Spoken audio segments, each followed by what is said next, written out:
నమస్తే, నేను ఇందు. మణిరత్నం అండ్ కమల్ హాసన్ కాంబినేషన్లో చాలా గ్యాప్ తర్వాత తగ్ లైఫ్ మూవీ అయితే రిలీజ్ అయింది.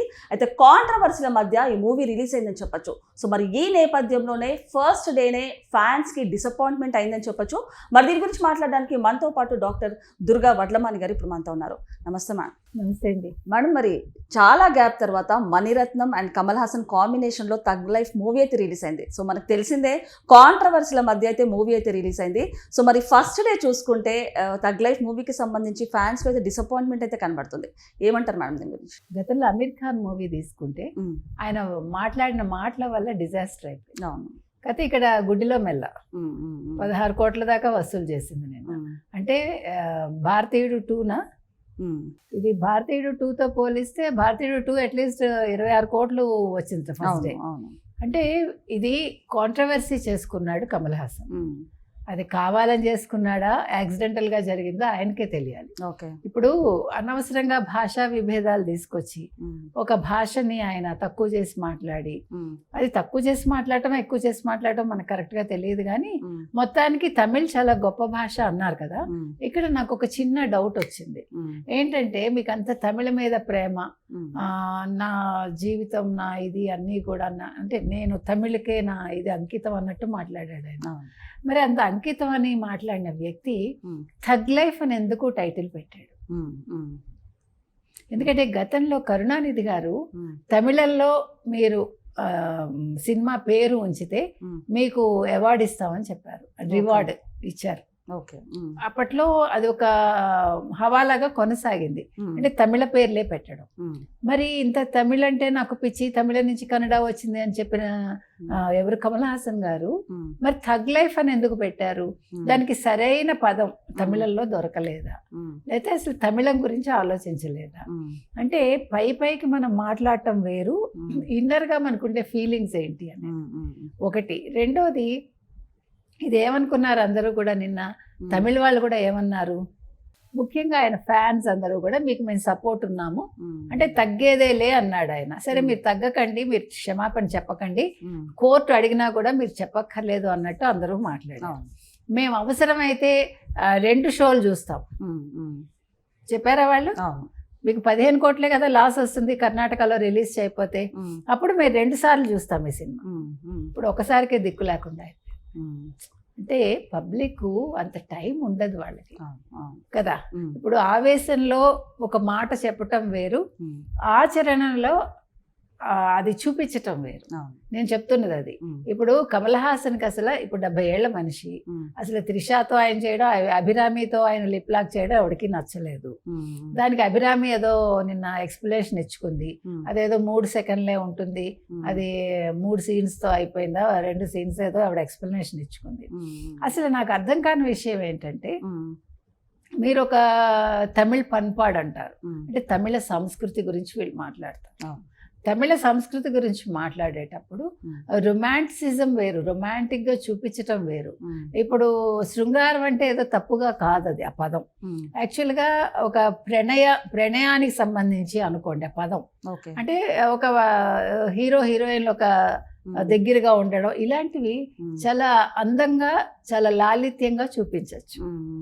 అయితే మీరు తమిళ సంస్కృతి తమిళ ఇది అన్నారు కదా, మరి తమిళ సంస్కృతిలో ముద్దులు పెట్టుకోమని ఎక్కడ లేదు కదా. ఇప్పుడు మీకు ఎక్కువ కమల్ హాసన్ మూవీస్లో ముద్దులు ఉంటాయి. అసలు నీ కూతురు కంటే 2 ఏళ్ళు పెద్దదేమో త్రిష, మరి అభిరామి నీ కూతురు వయసా, మనకు వయసు తెలియదు ఎగ్జాక్ట్గా. ఆ పిల్లని నువ్వు ముద్దు పెట్టుకోవడం ఏంటి? ముద్దు పెట్టుకోకపోతే సినిమా పండదా? ఒక దగ్గరగా తీసుకుని ఒక చాలా అందంగా చూపించవచ్చు. నేను అంటున్నది అది. ముద్దు పెట్టుకోవటం వల్ల కలిసి వచ్చేది ఏమీ లేదు అక్కడ. దానివల్ల సినిమాకి ఏమి దానివల్ల ఏమి ఎక్స్ట్రా ఇది వచ్చేది కదా. సో మేడం, అంటే ఎవరి భాష వాళ్ళకి ముద్దని చెప్తాము, అలాంటిది ఇంకో భాషని విమర్శించడం ఎంతవరకు కరెక్ట్? అండ్ అలాగే కేవలం కాంట్రవర్సీ వల్లనే ఈ సినిమా ఫ్లాప్ అవ్వడానికి రీజన్ అని చెప్పొచ్చు అంటారా? ఏ విధంగా చూడొచ్చు? కాంట్రవర్సీ ఒక కారణం అయితే, రెండో కారణం కథాబలం అనేది ఉండాలి. ఇప్పుడు పాత కథల్లోంచి తీసుకుని వచ్చింది ఇది, ఇందులో కథా కథనం సరిగా లేదు, బలంగా లేవు సీన్స్, మణిరత్నం మ్యాజిక్ మిస్ అయింది. ఇవన్నీ మనం నిన్న రివ్యూలన్నీ మనం చదివితే వచ్చిన విషయాలు. అంటే ఒక స్టేజ్ వచ్చాక వీళ్ళు సినిమాలు చేయడం మానేయాల కొంతమంది హీరోలు. ఇప్పుడు నేను చాలా తోపు అనుకుంటే అవదుగా, నీకంటే తోపులు ఉంటారు. అవును. నాలాంటి వాళ్ళు ఒక నలుగురు ఉంటే కమల్ హాసన్ లాంటి వాళ్ళు అన్నాడు ఆయన. నీలాంటి వాళ్ళు నలుగురు ఎక్కడి నుంచి వస్తారు? నీకు నువ్వు అనుకుంటే సరిపోదుగా. ఇప్పుడు అమీర్ ఖాన్కి వాస్తవాలు బాగా అర్థమయ్యాయండి.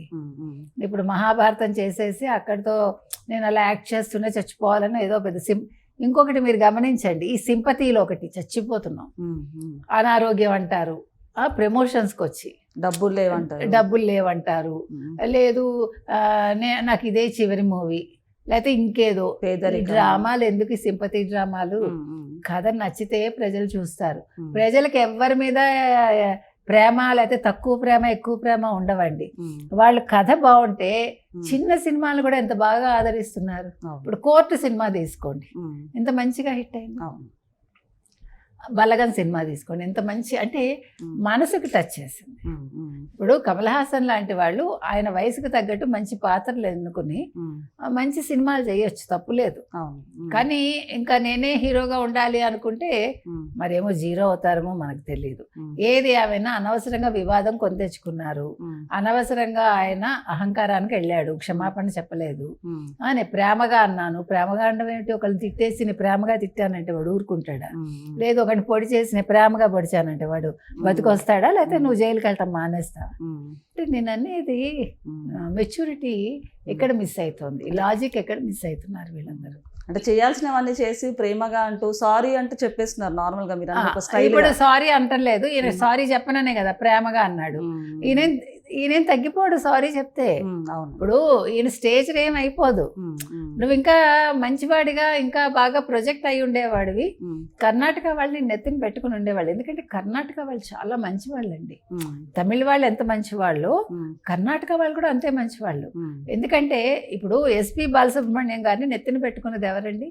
అంటే తెలుగు వాళ్ళు ఎలాగా పెట్టుకుంటారు తెలుగువాడని, కానీ కర్ణాటక వాళ్ళు నువ్వు మళ్ళీ జన్మంటూ ఉంటే మా కన్నడిగుడిగా పుట్టు అని ఏడ్చారు. అలాగే తమిళియన్స్ కూడా నువ్వు మా తమిళవాడివి, నువ్వు మా తమిళనాడులో మళ్ళా పుట్టాలి అని. అంటే అభిమానం వాళ్ళకి చాలా ఎక్కువ. నేను చెప్తున్నది అది. ఇప్పుడు తమిళ అభిమానం ఉండడం మనం అస్సలు తప్పని చెప్పట్లా. మీరు పక్క వాళ్ళని కూడా అనవసరంగా అనకండి. ప్రేమగా అన్నా ఎలా అన్నా వాళ్ళు బాధపడ్డారు కదా, సో నేను ప్రేమగానే అన్నాను, సరే క్షమించండి అని అంటే అయిపోయి ఉండేది. అక్కడితో ఆ గొడవ సమసిపోయేది. సినిమా దానివల్ల హిట్ అయిపోతుందా ఫట్ అయిపోతుందా మనం చెప్పలేము. అదే కొంచెం బాగుండేదేమో. ఇంకా ఏది ఏమైనా థగ్ లైఫ్ కి చేజేతుల కమల్ హాసన్ కూడా, అంటే అది హిట్ అవ్వకపోవడానికి కారణం కమల్ హాసన్ కూడా కొంచెం ఆజ్యం పోసాడు. ప్రజలు కూడా మణిరత్నం ఆ మ్యాజిక్ లేదు అని అనుకుంటున్నారు. సో మరి ఎవరో పుంజుకుంటుందా, వీకెండ్ వస్తుంది కాబట్టి చూద్దాం. సో మరి మేడం ఫైనల్ గా చూసుకుంటే అంటే కమల్ హాసన్ గారు కానివ్వండి, లేకపోతే రాజేంద్ర ప్రసాద్ గారు కానివ్వండి, మంచు మనోజ్ గారు కానివ్వండి, ఇలాంటి కాంట్రవర్సీ కమెంట్స్ చేసి స్టేజ్ మీద వాళ్ళ స్థాయిని కానీ తగ్గించుకుంటున్నారంటారా? అంటే ఒక మంచి ఫేమ్ ఉంది వీళ్ళందరికీ, ఇట్లాంటి కాంట్రవర్సీ కమెంట్స్ చేసి వాళ్ళు డీఫేమ్ అయ్యే ఛాన్స్ ఏమైనా ఉందంటారా? అంటే రాజేంద్ర ప్రసాద్ గారిని వీళ్ళతో కలపకూడదు. ఓకే, ఆయన కొంచెం మానసిక స్థైర్యం తగ్గింది కాబట్టి సరే మాట్లాడారు, ఆయన నేను క్షమాపణ చెప్పేశారు కాబట్టి అది అక్కడితో సమస్య పోయింది. మనోజ్ గురించి మనం చెప్పాం, నీ ఇంట్లో విషయాలు ఇంట్లో తేల్చుకో. మీరు ఇంకొకటండి, ఇంట్లో విషయాలు ఇక్కడ తీసుకొచ్చి సింపతీలు గెయిన్ చేయొద్దు, ఇంట్లో విషయాలు బయటకు తీసుకొచ్చి మిమ్మల్ని మీరు తగ్గించుకోవద్దు, ఏది అవసరం లేదు.